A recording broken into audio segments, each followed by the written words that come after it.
Hello दोस्तों, कैसे हो आप सब। आशा करता हूँ बहुत ही बढ़िया होंगे और आपकी तैयारी बहुत ही अच्छी चल रही होगी, शानदार चल रही होगी, ज़बरदस्त तरीके से चल रही होगी और चलनी भी चाहिए। कहते हैं ना, आंखों में अरमान लिया, मंजिल को अपना मान लिया। अब मुश्किल क्या आसान क्या, अब ठान लिया तो ठान लिया। अब ठान लिया है कि 2024 में नौकरी लेकर के मानेंगे। अब ठान लिया है कि अपने सपनों को पूरा करेंगे। हेलो हेलो दोस्तों, मैं बच्चन पांडे आप सभी का हमारे channel Rajasthan study IQ GK में स्वागत करता हूँ। मेरे प्यारे बच्चों, हम पढ़ रहे थे राजस्थान के भौतिक प्रदेश और राजस्थान की भौतिक प्रदेशों के अंतर्गत एक टॉपिक है जिसका नाम है राजस्थान का मरुस्थल। जो थार का मरुस्थल है, उस मरुस्थल के अंतर्गत हम चर्चा कर रहे थे। मरुस्थल के अंतर्गत हम काफ़ी चीज़ें चर्चा कर चुके हैं।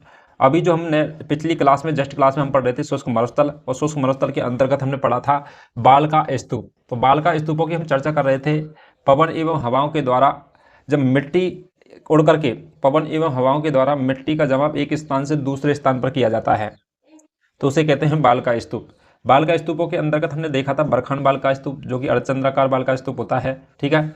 इसके अलावा हमने इसकी विशेषताएं पढ़ी थी। यह बाल का स्तूप गतिशील है, नुकसानदायक है, वनस्पति रहित है और रेगिस्तान के विस्तार में क्या करता है, यो सर्वाधिक योगदान होता है इसका। अनुप्रस्थ बाल का स्तूप पढ़ा था। इसके अलावा हमने पढ़े थे पैराबोलिक बाल का स्तूप, अनुदैर्घ्य या पवनानुवर्ती बाल का स्तूप किसे कहते हैं, अवरोधी बाल का स्तूप कहते हैं। इन चीज़ों के बारे में हम लगभग 5 बाल का स्तूपों के बारे में डिस्कस कर चुके थे। जीवाश्म युक्त बाल का स्तूप कहा जाता है। तो जीवाश्म युक्त बाल का स्तूप किसे कहा जाता है, ये कमेंट करके आपको बताना है। चलिए दोस्तों, आज की हम क्लास स्टार्ट करते हैं। आज की हेडिंग हो जाएगी, वो हो जाएगा अपन का छठवां बाल का स्तूप, क्योंकि 5 बाल का स्तूपों को हम डिस्कस कर चुके थे। तो आज हो जाएगा छठवां बाल का स्तूप। और छठवां नंबर का जो बाल का स्तूप है वह कौन सा हो जाएगा, तो वो हो जाएगा तारानुमा बाल का स्तूप। कौन सा हो जाएगा, तारानुमा। तारानुमा बालू का स्तूप।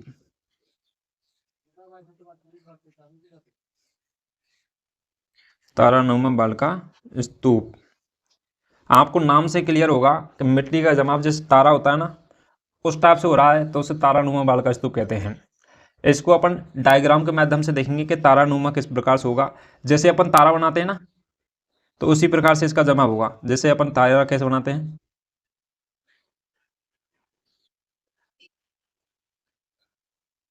इस प्रकार से तारा होता है। ठीक है। तो जैसे तारा दिखाई देता है, इसी प्रकार से इसका बाल का स्तूप का निर्माण होता है। तो तारानुमा बाल का स्तूप की परिभाषा देखते हैं कि मरुस्थल में, किसके अंतर्गत, मरुस्थल में पवन एवं हवाओं के द्वारा, मरुस्थल में अनियमित,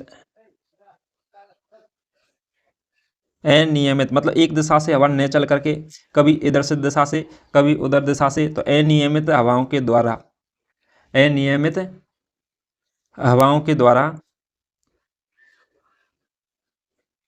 द्वारा अनियमित हवाओं के द्वारा निर्मित बालू का स्तूप।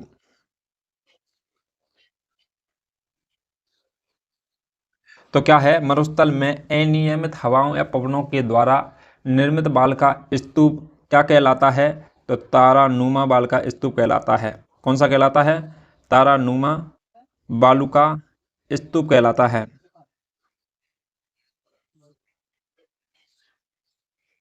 कहलाता है। मरुस्थल में पवन एवं हवाओं के द्वारा अनियमित, मतलब कौन सी होती है अनियमित, मतलब कभी तो हवा इधर से आएगी, कभी हवा इधर से आएगी, कभी हवा इधर से आएगी, कभी हवा इधर से आएगी, कभी हवा इधर से, कभी हवा इधर से आएगी, कभी हवा इधर से आएगी। ठीक है। तो हवा की दिशा है, निश्चित नहीं है कि वो पूरब से, पश्चिम से, दक्षिण से या फिर किधर से चल रही है। उसकी क्या है, दिशा बदलती रहती है। कभी इधर से आई 5 मिनट 2 मिनट बाद, इधर से इधर से इधर से। ठीक है। तो इस प्रकार से जो निर्मित बाल का स्तूप होता है उसे बोलते हैं तारानुमा बाल का स्तूप। ठीक है। तो मरुस्थल में कैसी हवाएं, अनियमित हवाओं के द्वारा निर्मित बाल का स्तूप तारानुमा बाल का स्तूप कहलाता है। पहली बात तो। दूसरी बात करें कि तारानुमा बाल का स्तूप है तो कहाँ पर पाए जाते हैं, तो यह है सर्वाधिक,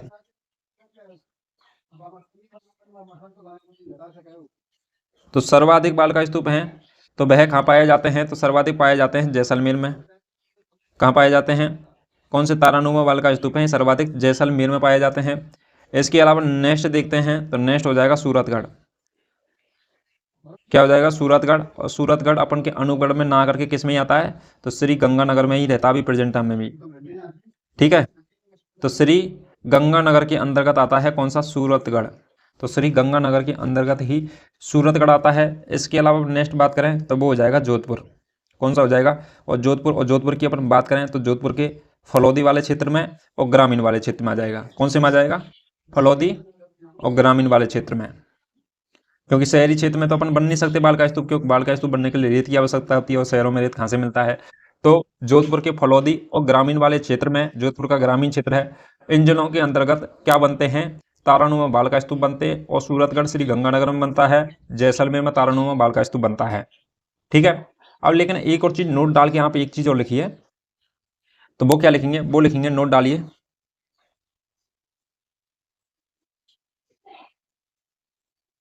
एक सेकंड, नोट डाल के एक चीज और लिखिए। तो नोट डाल के लिखेंगे कि तारानुमा बाल का स्तूप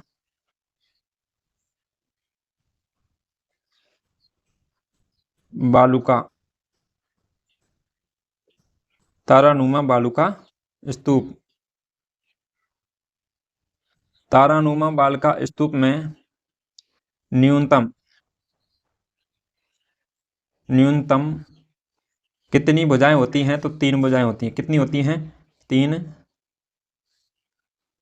भुजाओं का होना आवश्यक है।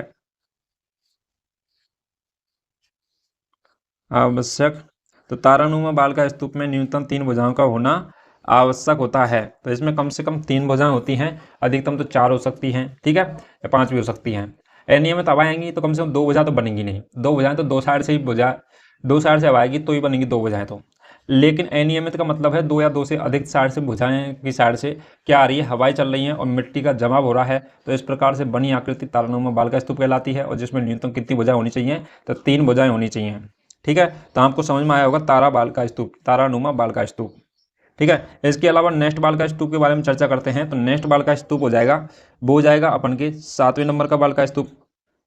तो 7वें नंबर का बाल का स्तूप है, उसे बोलते हैं शीफ। क्या हो जाएगा?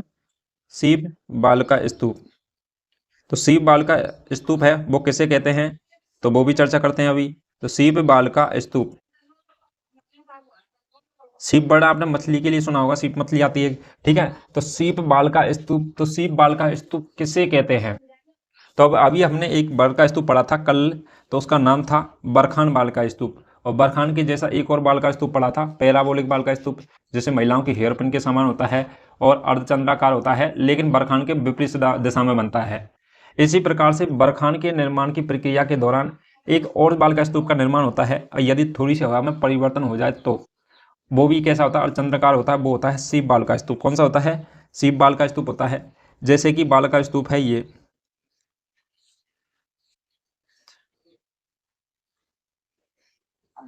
ये तो है अपन का कौन सा बाल का स्तूप? पैराबोलिक बाल का स्तूप हो जाएगा ये वाला, ठीक है। इधर की साइड में बना दें तो ये हो जाएगा, इधर की साइड में मुंह हो जाए उसका, तो ये हो जाएगा कौन सा? बरखान बाल का स्तूप। लेकिन ये क्या होता है? बरखान बाल का स्तूप का निर्माण होता है, उसी प्रक्रिया के दौरान क्या होता है, जैसे कि ये कोई भुजा है इसकी, कौन सी भुजा? ये वाली भुजा है, और ये हवा में परिवर्तन के कारण, और ये भुजा क्या है? आगे बढ़ जाती है। हवा में परिवर्तन के कारण ये भुजा क्या करती है? आगे बढ़ जाती है। तो इस प्रकार निर्मित बाल का स्तूप कौन सा कहलाता है? सीप बाल का स्तूप कहलाता है। जैसे कि मैं इसको दोबारा से डायग्राम बना देता हूं, दोबारा से डायग्राम देख लो आप। इस प्रकार से कुछ आकृति इसकी इस प्रकार से बनेगी,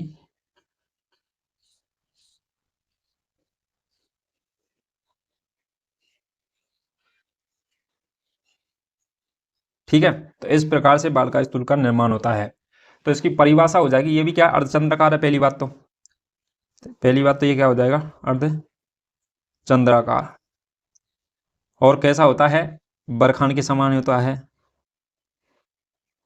बरखान के समान होता है और चंद्राकार होता है, ठीक है।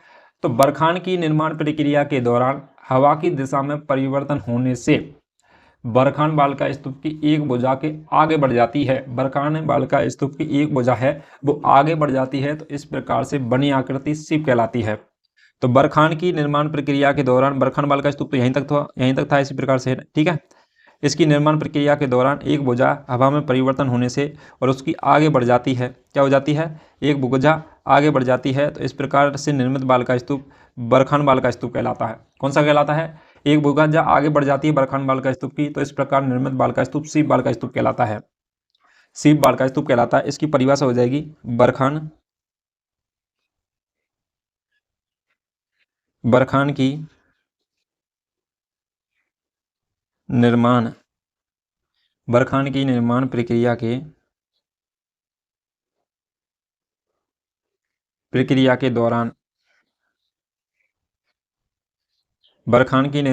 के दौरान हवा की दिशा में परिवर्तन होने पर हवा की दिशा में परिवर्तन होने पर बरखान की बरखान बालिका स्तूप पर उसकी एक भुजा में, तो बरखान की एक भुजा आगे की साइड में बढ़ जाती है। तो बरखान की एक भुजा है वो आगे बढ़ जाती है। तो इस प्रकार बनी आकृति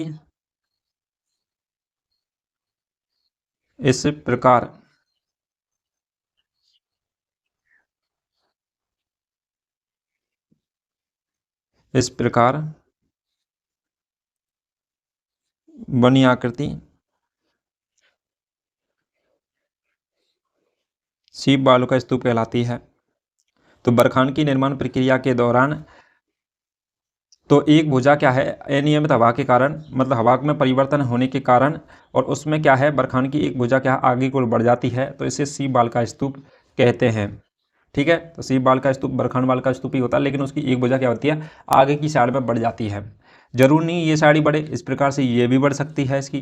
ठीक है, तो इन दोनों में से कोई सी भी एक साइड अगर आगे बढ़ जाती है, थोड़ी सी स्टेज बन जाती है उसकी, तो वो कहलाता है शिव बालिका स्तूप। ठीक है, यहां तक समझ में आ गया होगा। नेक्स्ट चर्चा कर लेते हैं। नेक्स्ट बाल का हो जाएगा सब्र का पीस बाल का स्तूप। कौन सा हो जाएगा, 8वें नंबर का बाल का स्तूप हो जाएगा, वो हो जाएगा सब्र का पीस बाल का स्तूप। सब्र का पीस बाल का स्तूप हो जाएगा नेक्स्ट बाल का स्तूप। ठीक है, तो सब्र का पीस बाल का स्तूप किसे कहते हैं कि मरुस्थल में झाड़ियों के पास निर्मित बाल का स्तूप सब्र का पीस बाल का स्तूप कहलाता है। जैसे कि आपको डायग्राम में दिखाते हैं कि माना कि ये मरुस्थल है, क्या है ये मरुस्थल है, और इस पर क्या है ये रेत है। ठीक है, तो ये मरुस्थल भूभाग है, ये हो जाएगा मरुस्थल। मरुस्थल के ऊपर की अपन बात करें तो इस पे माना कि ये पेड़ हैं और झाड़ियां हैं मरुस्थल के अंतर्गत।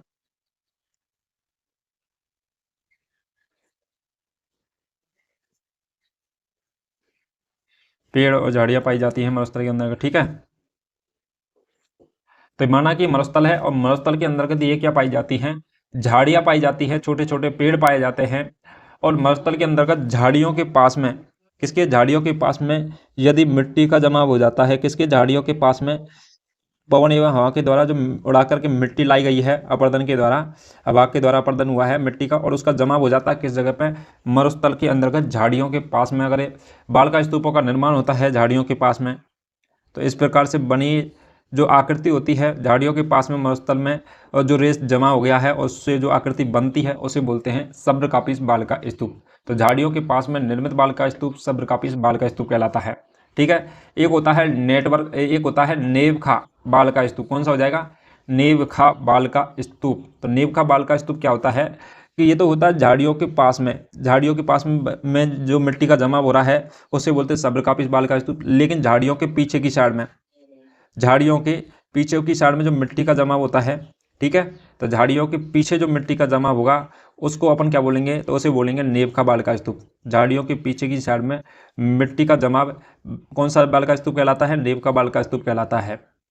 ठीक है, तो अपन इसको बोलेंगे, इस वाले इसको तो बोलेंगे अपन क्या बोलने वाले हैं, सब्र का पीस, सब्र का पीस बाल का स्तूप कहते हैं। इस प्रकार से बनने वाले बाल का स्तूपों को अपन क्या बोलते हैं, तो इनको बोलेंगे नेव का बाल का स्तूप। तो झाड़ियों के पीछे बनते हैं और इसे क्या बोलते हैं, नेव का बालू का स्तूप। इसे बोलते हैं नेव का बाल का स्तूप बोलते हैं। तो झाड़ियों के पास पीछे निर्मित बाल का स्तूप नेव का बाल का स्तूप कहलाता है, और झाड़ियों के पास में निर्मित बाल का स्तूप सब्र का पीस बाल का स्तूप कहलाता है। पीछे तो नेव का, पास में मिल जाए तो सब्र का पीस। और ये क्या है, तो ये हो जाएंगी झाड़ियाँ। तो झाड़ियाँ, ठीक है। तो अब इनको एक एक करके परिभाषा लिख लेते हैं। तो अपन बात करते हैं सबसे पहले सब्र का पीस बाल का स्तूप के बारे में। तो मरुस्थल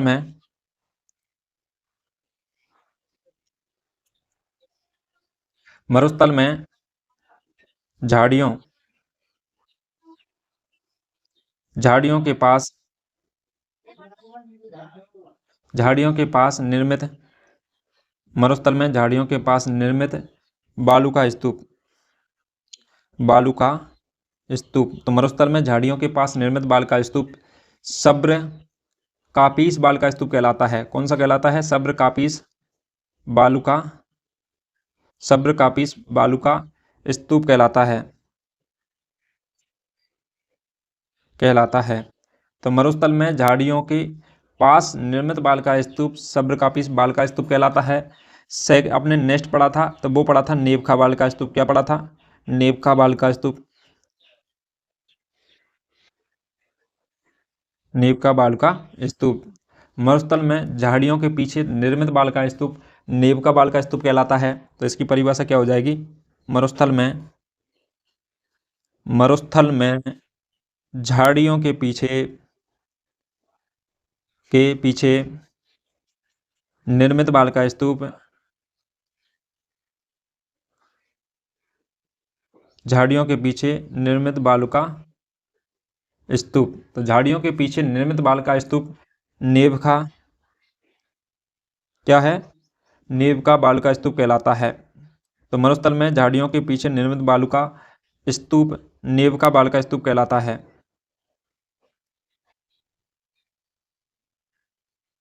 कौन सा कहलाता है, नेव का बाल का स्तूप।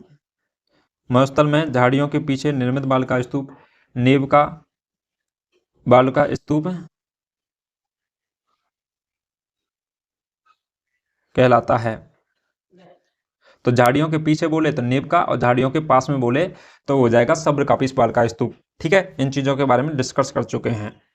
चलिए दोस्तों, आपको ये सारी चीज़ें समझ में आई होंगी। अभी हमने पढ़े हैं 3 बाल का स्तूप, तारानुमा बाल का स्तूप, सीप बाल का स्तूप, और सब्र का पीस बाल का स्तूप, और नेव का बाल का स्तूप। हमने करीब 9 बाल का स्तूपों के बारे में चर्चा कर चुके हैं, 4 बाल का स्तूपों की अभी चर्चा कर चुके हैं हम लोग। ठीक है, चलिए दोस्तों, ये हो जाएगा 9वां बाल का स्तूप अपन का। कितने नंबर हो जाएगा, 9वें नंबर का बाल का स्तूप। अब नेक्स्ट बाल का स्तूप की चर्चा करते हैं। तो नेक्स्ट बाल का स्तूप हो जाएगा 10वें नंबर का बाल का स्तूप। और बाल का स्तूप कौन सा हो जाएगा, आप वीडियो को पोज करके इसका रिटर्न मतलब लिखना चाहते हो तो आप वीडियो को पोज करके पूरा लिख सकते हो, उसके बाद में नेक्स्ट बाल का स्तूप पढ़िए। ठीक है, नेक्स्ट हो जाएगा नेटवर्क। क्या हो जाएगा, नेटवर्क बालू का स्तूप। तो नेटवर्क बाल का स्तूप है, तो ये किसे कहते हैं, तो नेटवर्क नाम से लग रहा हो, नेटवर्क मतलब जोड़ने का कार्य करता है। जैसे मोबाइल में नेटवर्क आते हैं ना, नेटवर्क बाल का स्तूप होता है जिसके अंतर्गत क्या है, नेटवर्क का कार्य करता है। जैसे अपन फोन पे बात करते हैं तो अपन बोलते हैं ना नेटवर्क आ रहे हैं नहीं आ रहे हैं, तो ये नेटवर्क होते हैं। ये क्या कार्य करते हैं कि एक ही जगह से, जैसे जयपुर में कोई बंदा है और वो अपन से बात कर रहा है जैसे, तो वो बात करता है तो अपन के वहाँ से वॉइस अपन के यहाँ तक नेटवर्क के द्वारा क्या होती है, जोड़ने का कार्य करती है अपन की बातों को नेटवर्क के थ्रू। तो इसी प्रकार से बाल का स्तूप भी क्या करता है, नेटवर्क का कार्य करता है। तो क्या कार्य करता है नेटवर्क का, ये 2 बाल का स्तूपों को जोड़ने का कार्य करता है। 2 बाल का स्तूपों को, ठीक है, जोड़ने वाला बाल का स्तूप नेटवर्क बाल का स्तूप कहलाता है। ये 2 या 2 से अधिक भी बाल का स्तूप हो सकते हैं, जरूरी नहीं 2 हो, लेकिन 2 या 2 से जैसे कॉन्फ्रेंस भी कॉल होती है ना, इसी प्रकार से 2 मरुस्थल में 2 या 2 से अधिक बाल का स्तूपों को जोड़ने वाला बाल का स्तूप नेटवर्क बाल का स्तूप कहलाता है। यह किस प्रकार से होगा, जैसे माना कि ये हो गया कौन सा बाल का स्तूप, बरखान। ये हो जाएगा कौन सा बाल का स्तूप, बरखान बाल का स्तूप। नेक्स्ट बात करें अपन, ये बाल का स्तूप कौन सा हो जाएगा,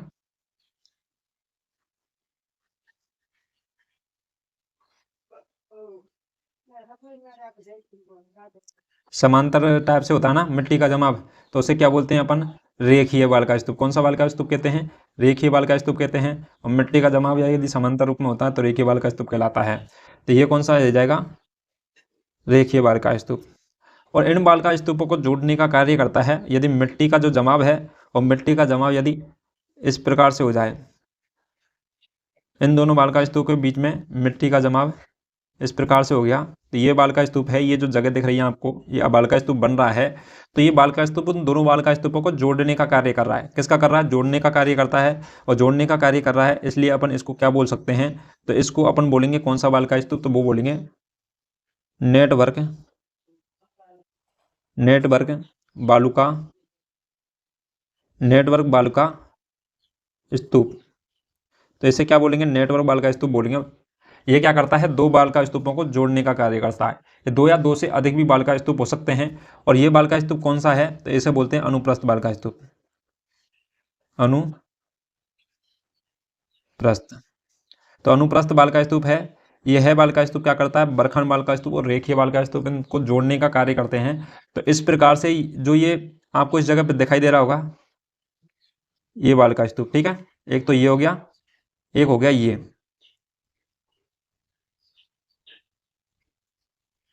आपको ये दिखाई दे रहा है तो रेखीय बालका स्तूप, ये दिखाई दे रहा है बरखंड बालका स्तूप, और ये जो दिखाई दे रहा है, ये रेखाएं दिखाई दे रही हैं आपको नीले कलर के बीच में, तो ये बालका स्तूप कौन सा बालका स्तूप हो जाएगा? तो ये बालका स्तूप हो जाएगा अपन का अनुप्रस्थ बालका स्तूप, ठीक है। अनुप्रस्थ बालका स्तूप है ये। और इन तीनों बालका स्तूपों को जोड़ने का कार्य करता है नेटवर्क बालका स्तूप, जो कि आपको ये दिखाई दे रहा होगा, ठीक है। तो इस जो ये दिखाई दे रहा है ये वाला एरिया, तो इसे बोलते हैं नेटवर्क बालका स्तूप। ये नेटवर्क का कार्य करता है, मतलब जोड़ने का कार्य कर रहा है, ये नेटवर्क बालका स्तूप कहलाते हैं, ठीक है। तो तीन बालका स्तूप है, बरखंड, अनुप्रस्थ और रेखीय। इन तीनों बालका स्तूपों को जोड़ने का कार्य नेटवर्क बालका स्तूप कर रहा है। जो मैंने ये कलर की ये दीवारें बनाई हैं, ये दीवारें क्या करती हैं? नेटवर्क का कार्य कर रही हैं, ठीक है। यहाँ तक आपको समझ में आ गया होगा। चलिए दोस्तों, इसकी परिभाषा लिख लेते हैं। तो इसकी परिभाषा क्या हो जाएगी? तो वो रहने वाली है मरुस्थल में, किसमें? मरुस्थल के अंतर्गत। और मरुस्थल में किसमें? शुष्क मरुस्थल के अंतर्गत। तो मरुस्थल में दो या दो से अधिक, मरुस्थल में दो से अधिक बालुका, मरुस्थल में दो से अधिक बालुका स्तूपों को जोड़ने वाला, मरुस्थल में दो से अधिक बालुका स्तूपों को जोड़ने वाले बालुका स्तूप, मरुस्थल में दो से अधिक बालुका स्तूपों को जोड़ने वाले बालुका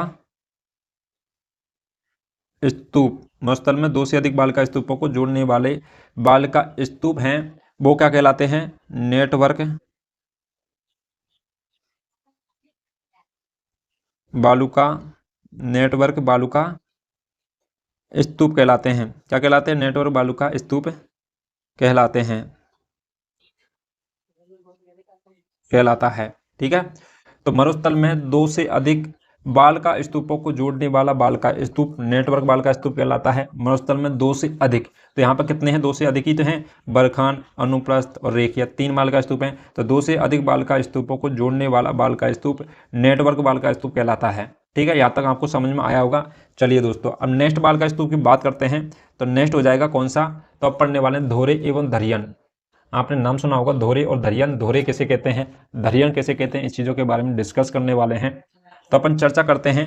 हेडिंग लगा लीजिए सबसे पहले, तो नोट लगा करके लिखिए, ये इंपॉर्टेंट भी है। ये कौन सा हो जाएगा? धोरे एवं धरियन। धोरे एवं धरियन बालका स्तूप की बात करें तो आपने इस प्रकार से इनके दो डायग्राम बनेंगे,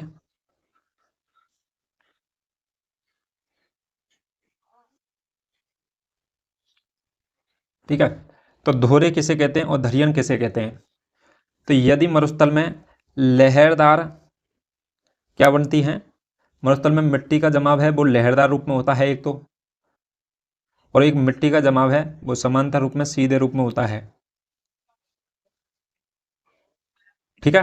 एक तो होता है लहरदार रूप में, एक होता है गतिशील, मतलब जिस प्रकार से हवा जा रही हो उसी दिशा में गतिशील टाइप से मिट्टी का जमाव होता है, ठीक है। तो इसे बोलते हैं लहरदार,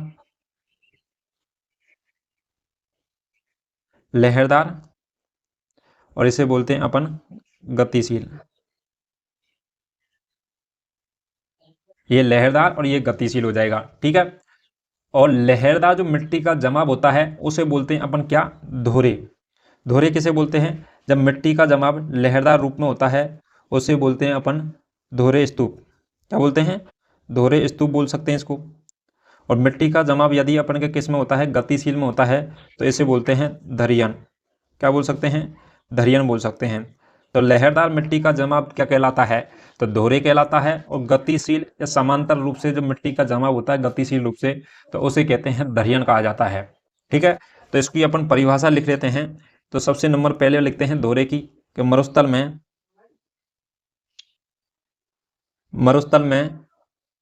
पाए जाने वाले लहरदार बालू का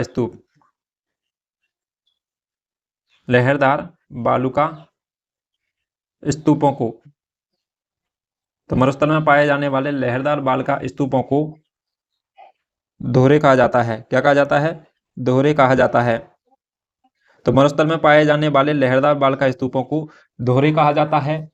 लेकिन अपन बात करें धरियन की, तो जबकि क्या हो जाएगा, जबकि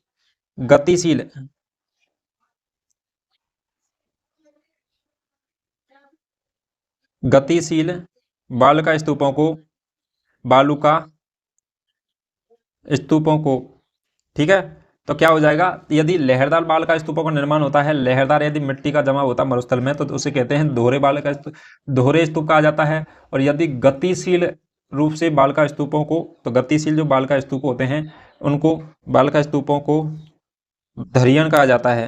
क्या कहा जाता है, धरियन कहा जाता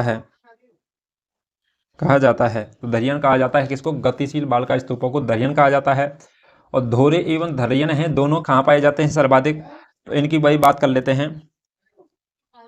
तो धोरे एवं धरियन सर्वाधिक कहाँ पाए जाते हैं, किस जिले के अंतर्गत पाए जाते हैं, तो सर्वाधिक कहाँ पाए जाते हैं, जैसलमेर में पाए जाते हैं। तो धोरे धरियन सर्वाधिक जैसलमेर में पाए जाते हैं। किस में पाए जाते हैं, जैसलमेर जिले के अंतर्गत पाए जाते हैं धोरे एवं धरियन। लहरदार तो हो जाएंगे धोरे और गतिशील हो जाएंगे धरियन स्तूप। ठीक है, तो यहाँ तक आपको इन चीज़ों के बारे में समझ में आ चुका होगा। चलिए दोस्तों, अपन ने नेक्स्ट नोट की ओर बात कर लेते हैं। और वो क्या हो जाएगा, इंपॉर्टेंट पॉइंट है, एग्जाम की दृष्टि से कई बार पूछा भी जा चुका है ये। ठीक है, तो ये यहाँ तक आपको समझ में आ गया होगा, आशा करता हूँ। चलिए दोस्तों, नेक्स्ट बात करते हैं अपन, नेक्स्ट नोट लगाएंगे अपन। तो नेक्स्ट नोट कौन सा हो जाएगा, तो वो राजस्थान में सर्वाधिक बाल का स्तूप कितने थे आपके, बाल का स्तूप 8-10 बाल का स्तूप थे टोटल। वो सारी चीज़ें हम पढ़ा चुके हैं आपके लिए। अब अपन बात करते हैं कि इसमें से 2-1 क्वेश्चन और बनते हैं, उन चीज़ों की चर्चा कर लेते हैं। कि राजस्थान में हमने देखा था कि कौन सा बाल का स्तूप किस जिले के अंतर्गत पाया जाता है, लेकिन टोटल ओवरऑल की बात करें तो अपन चर्चा करते हैं। तो सबसे पहले देखते हैं अपन कि राजस्थान में किसके अंतर्गत, राजस्थान में सर्वाधिक, तो किसमें, राजस्थान में सर्वाधिक बालू का स्तूप। तो राजस्थान के अंतर्गत सर्वाधिक बाल का स्तूप है, वो किस जिले के अंतर्गत पाए जाते हैं। तो राजस्थान में सर्वाधिक बाल का स्तूप पाए जाते हैं, तो वो किस जिले के अंतर्गत पाए जाते हैं, तो वो पाए जाते हैं कहाँ पर, जैसलमेर में। किस में पाए जाते हैं, जैसलमेर में पाए जाते हैं। ठीक है, आपसे क्वेश्चन पूछ ले कि राजस्थान में सर्वाधिक बाल का स्तूप कहाँ पाए जाते हैं, तो जैसलमेर में पाए जाते हैं। नेक्स्ट क्वेश्चन आपका बन सकता है, तो वो कौन सा बनेगा, वो बनेगा सभी प्रकार के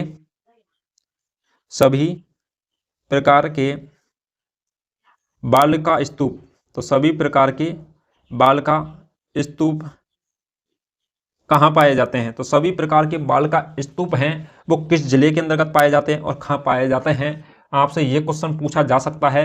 तो आपको किस में बताना है, तो आपको बताना है जोधपुर के अंतर्गत। किसके अंतर्गत, जोधपुर के अंतर्गत बताना है। लेकिन अपन बात करें जोधपुर कौन सा सर, तो फलौदी हो गया, जोधपुर का ही पार्ट है फलौदी, जोधपुर ग्रामीण, जोधपुर शहर। ठीक है, तो आपको बताना है सभी प्रकार के बाल का स्तूपों का निर्माण, पहली बात तो 33 जिलों के अनुसार हो जाएगा जोधपुर। लेकिन अब अपन बात करें प्रेजेंट जिलों के अनुसार, 50 जिलों के अनुसार, तो अपन को लिए आंसर क्या हो जाएगा, तो आपको एक तो लिखना है जोधपुर शहर, तो आएगा नहीं क्योंकि जोधपुर शहर के अंदर का तो मिट्टियाँ पाई नहीं जाती हैं। ठीक है, तो मिट्टी नहीं पाई जाती तो वहाँ पे बालिका स्तूपों का निर्माण कैसे होगा। शहर है, वहाँ तो जनसंख्या रहती है, पानी की भी सुविधा है। लेकिन जोधपुर जो ग्रामीण है, तो जोधपुर ग्रामीण के अंतर्गत, किसके अंतर्गत, जोधपुर ग्रामीण के अंतर्गत पाया जाएगा। एक तो किसके अंतर्गत, जोधपुर ग्रामीण के अंतर्गत पाया जाएगा। पहला तो आपको राइट आंसर इसको ही लगाना, जोधपुर ग्रामीण को। यदि जोधपुर ग्रामीण ना दे और आपको दे दे फलौदी, क्या दे दे, फलौदी दे दे, आपसे पूछेगा क्वेश्चन में सर सभी प्रकार के बालिका स्तूप किस जिले के अंदर पाए जाते हैं, तो पहला आंसर हो जाएगा जोधपुर। जोधपुर ना दिया गया हो, जोधपुर शहर ग्रामीण फलौदी दे रखा है, तो जोधपुर ग्रामीण के साथ में जाना है। और यदि जोधपुर ग्रामीण भी ना दे तो फलौदी दे रखा हो तो फलौदी के साथ में जाना है। लेकिन जोधपुर शहर के साथ में नहीं जाना आपको, क्योंकि जोधपुर शहर में ये बालिका स्तूपों का निर्माण नहीं हो सकता, क्योंकि वहाँ पर मिट्टी रेत नहीं पाई जाती है, ठीक है, इस वजह से तो ग्रामीण क्षेत्रों में पाई जाती है। तो आपको ये दोनों क्वेश्चन आपको याद रखने, ये कई बार पूछे भी जा चुके हैं दोनों के दोनों क्वेश्चन। चलिए दोस्तों, यहाँ तक आपको समझ में आया होगा। तो हमने काफ़ी चीज़ें चर्चा कर चुके हैं। तो अभी हमने 4-5 बालिका स्तूपों की यहाँ पे भी चर्चा की है, और नेक्स्ट जो प्रीवियस क्लास थी उसके अंतर्गत हमने 4-5 बालिका स्तूपों को वहाँ पे भी देखा है, ठीक है। तो ये पूरे बालिका स्तूप आपको समझ में आया। चलिए दोस्तों, आज की क्लास को यहीं पर अपन वाइंड अप करते हैं।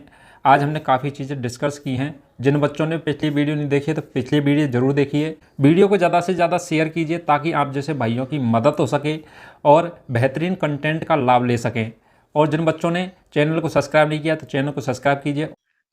कमेंट करके ये भी बताइए कि आपको नेक्स्ट किस चैप्टर के बारे में थ्योरी आपको पढ़नी है, किस सब्जेक्ट से रिलेटेड थ्योरी पढ़नी है, उस चीज़ के बारे में ज़रूर बताइए। मिलते हैं नेक्स्ट क्लास में नेक्स्ट टॉप थ्योरी के साथ में। तब तक के लिए थैंक यू सो मच।